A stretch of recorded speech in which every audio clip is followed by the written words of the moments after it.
Welcome to Introduction to Data Analysis in R. This is the first out of 8 modules, and each video will be between 15 and about 20 minutes long. So let's get started.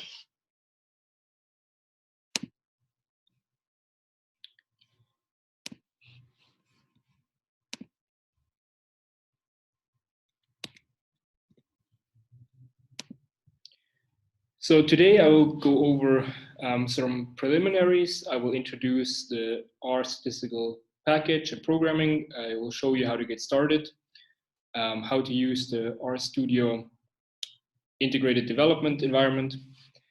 Then we will talk a little bit about data types and operations, vectors and matrices, and finally we talk about data frames. So first of all, I'm a PhD student at the Department of Economics. I will be the teacher of this course. I would like to give credit to Andrew Proctor for developing this course. Andrew taught this course until last year. He's currently on exchange, so I am the only person responsible for this course, and all questions or comments that you have should be directed exclusively at me. Also, as you can see, due to the coronavirus outbreak, these lectures will be held online. So I recorded all the lectures ahead of time as a backup, just in case the sessions through Zoom run into difficulties or you have a clash of your schedule, then you can just watch these lectures and work on the problem sets independently. So the goal of this course is basically to prepare you to conduct your own empirical analysis by using the R statistical programming language.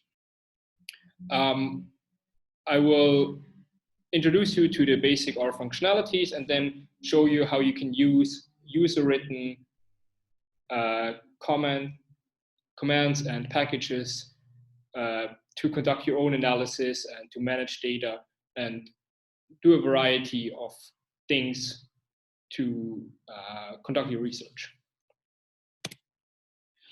So the content will be split into 8 modules, where the last one will be a review module. The first module today will be the basics of R and RStudio. Next week, we will talk about data preparation using R packages.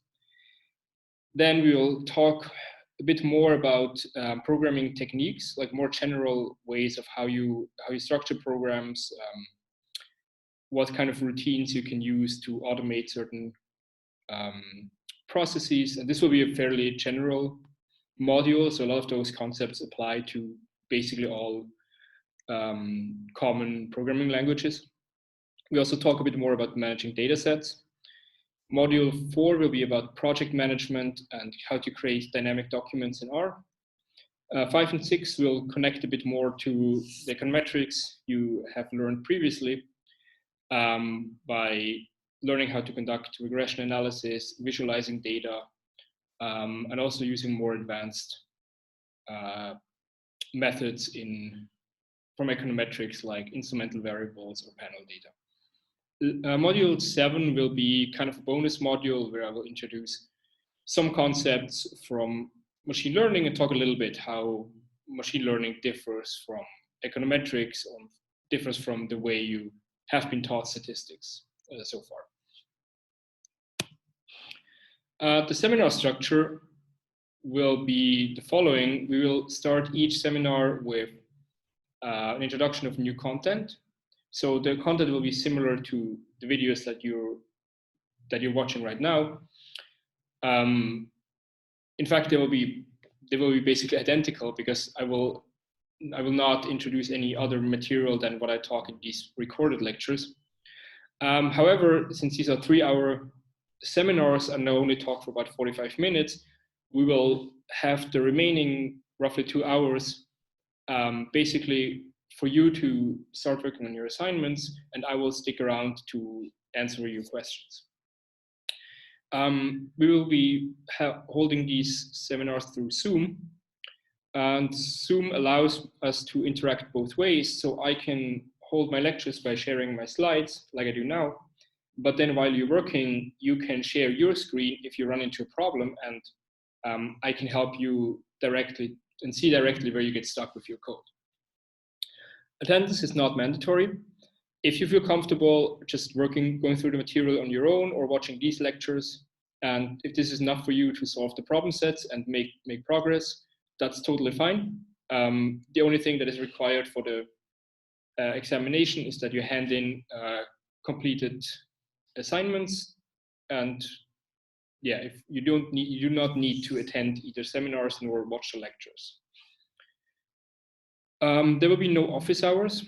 If you have any questions, my office hours are kind of the seminars. So if you watching the material ahead of time and you have any questions, the best would be that you log in during the seminars and then ask me questions through Zoom. I would also like to point out that if you're unable to ask any questions in the seminar or there's still remaining questions afterwards, your first step should always be to go through the various online communities that I will introduce shortly, because it's very unlikely that you're the first person to experience a particular problem. And if you go through these online communities, you will probably find somebody asking exactly the same question that you currently have, and then there will be plenty of helpful answers that probably allow you to solve your problem. And this is much more efficient than sending me an email and waiting for my response, especially since a lot of my assignments, the individual exercises build on each other. That means if you're stuck with one exercise, you might not be able to progress. So you should really learn how to use these online communities to help yourself. Grading, the course will give 4 credits, and it is graded pass-fail. The examination is based on you completing the assignments. But I would like to point out that the main goal of this course is to give you an opportunity to learn R and give you plenty of exercises and examples that you can work through. But ultimately, it's really up to you how much you make out of this course. So if you really want to learn R, then it will be a great opportunity because you will have a lot of problems to work on, and you can ask me directly in the seminars for help, and I try to support you in that process as good as possible. Yeah, and it's very important, especially that you do your own work. If you're just trying to take the path of least resistance and copy other people's code, you might pass the course, but ultimately you will not take out as much out of this course as you could, and you certainly will not be able to use R in any efficient way for your own research or for your job later. You're supposed to complete seminar exercises within 1 week of your seminar meeting. You should upload them before the start of the next seminar on the course website. And the goal is that you write code in a way that is such that for me it is completely replicable what you did. And the only thing I need is your code and the original data sets. So every step that you take should be in your script. And if anything is missing, that basically means that I will not be able to replicate your results, and it will not be to me like what went wrong in between, because I cannot see these steps. Today's exercise will be completed via DataCamp, which is an online platform where you can take courses about R and other programming languages. And the last problem set will be a replication exercise where you will be replicating an analysis from a recent paper. This one will be a little bit shorter than the other assignments. However, I will offer less guidance in the way I frame my questions, so you're more on your own to figure out what are the appropriate steps to solve these problems. Okay, so now let's get started with R. The main purpose of statistical programming languages is to be able to write down a script, or in a sense, a full recipe of your analysis that makes it reproducible exactly what you did step by step. And compared to a spreadsheet where it's basically you only see the final result, and in order to replicate what someone did, you basically have to look them over the shoulder during the analysis. This is a huge advantage for conducting reproducible research. R is open source. It is very popular among people in academia, among statisticians, but also it is also used in industry. And basically the main difference from Stata is that as an open source software, basically everybody is able to write their own functions and packages. That means if something is not available that you think might be useful, that you need, or that you need in your own work, you can just write your own package and make it publicly available. And because of that, R has a huge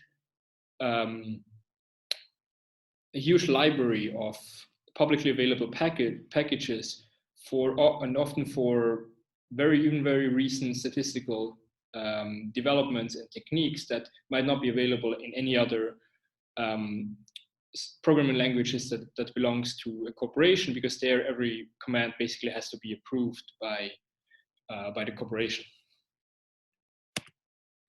Yeah, so here the difference to Stata, as I said, is mostly because that Stata is not open source. SAS similar. SAS is basically just a version of Stata that is more popular among industry people.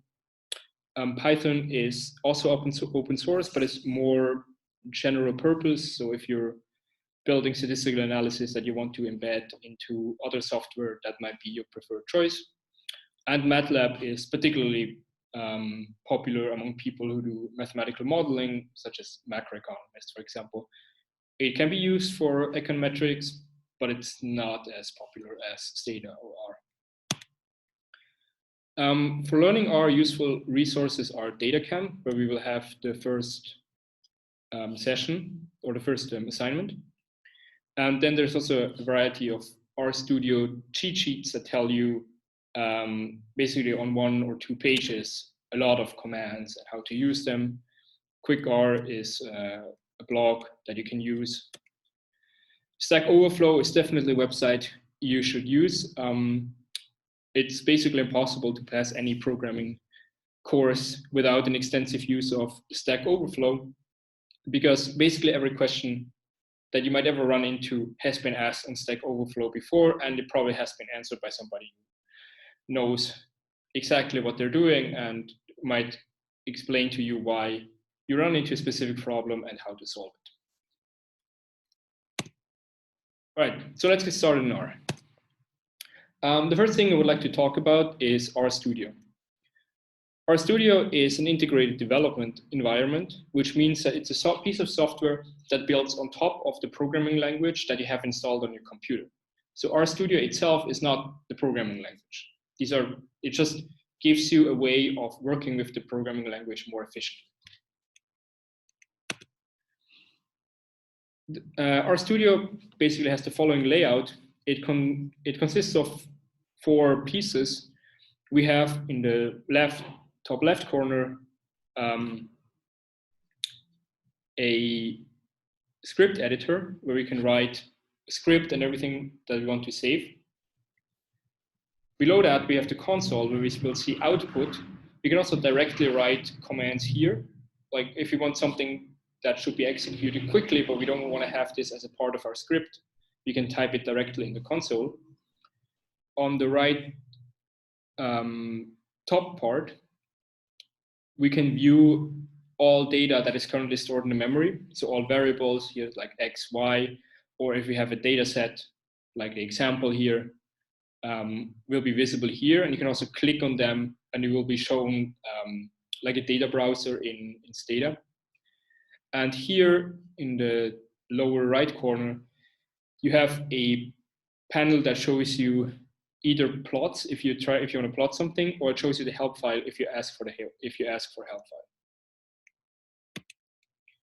So now it's maybe a good time to take a look at how our studio looks like live.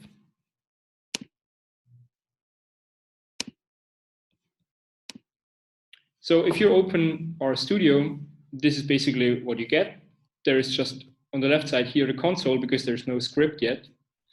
On the right side here, you can see the help file. I have asked for help with the function rep before. And here you see on the right part, the top right part, you see the different data sets that are stored and different values. So now if we want to start a new script, you open a new file, our script, it will appear here. What we can also do is maybe if there's all data that we don't want to work with, we can erase the memory. And now basically we can start working here. We can save the variable x as 5. To execute this, we hold Control Enter, and now we have this variable saved. For example, if we want to just look at what is the value of the variable, we don't want to do this in the script. We can do this instead in the console. We can ask print x, and it tells us that x is 5.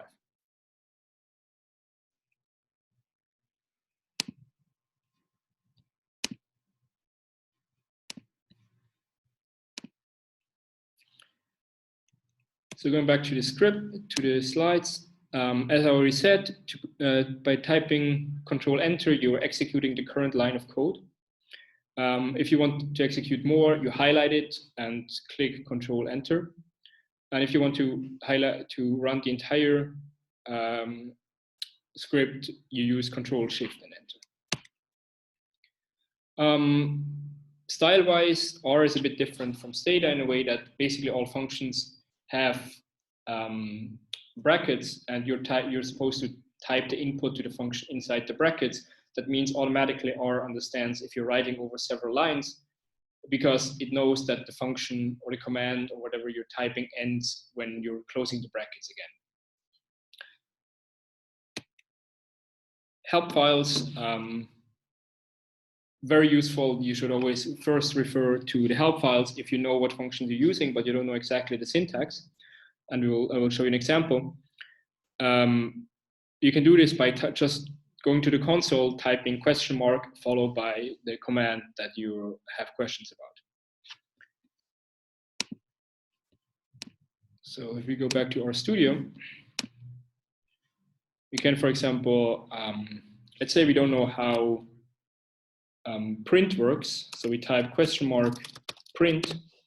Now we see here on the right side, the way it works is you use print followed by the data that you want to print.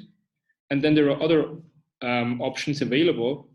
So for example, you can ask for a quote, but it should be printed as a string surrounded by quotation marks. So for example, here it says quote logical. This means that you need to say whether quote is true or false. So if we do this, we print our variable 5, and then we input the quote.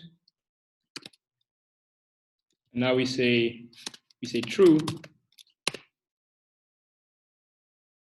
Okay. That's not what I expected. Okay. Bad example. Let me try something else.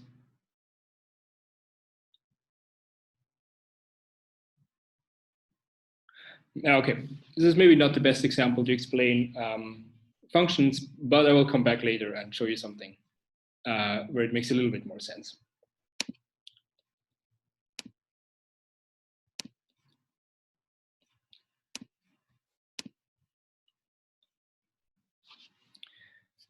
Okay, so when you're starting, before you're reading any data or saving any output, you usually want to set your working directory.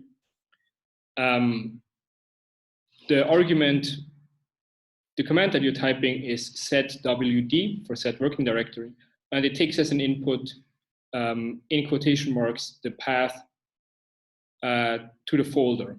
And if you're familiar with Stata, you know you can basically just add it. You can't just copy it from the information on the folder.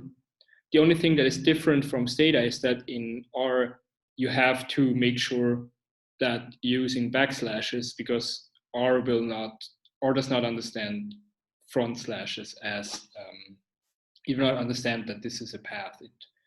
It will understand this as some other special character. So this is often something that you might run into when you're just copying the path from the folder information and trying to set your working directory, and it will return you that it doesn't find this directory. To type a comment, you type hash followed by whatever you're commenting. And basically here we say hash, here I add 2 + 2, and then we add 2 + 2. But what will be printed or what will be executed will only be the second line, because there is no comment. This is not a comment. Okay.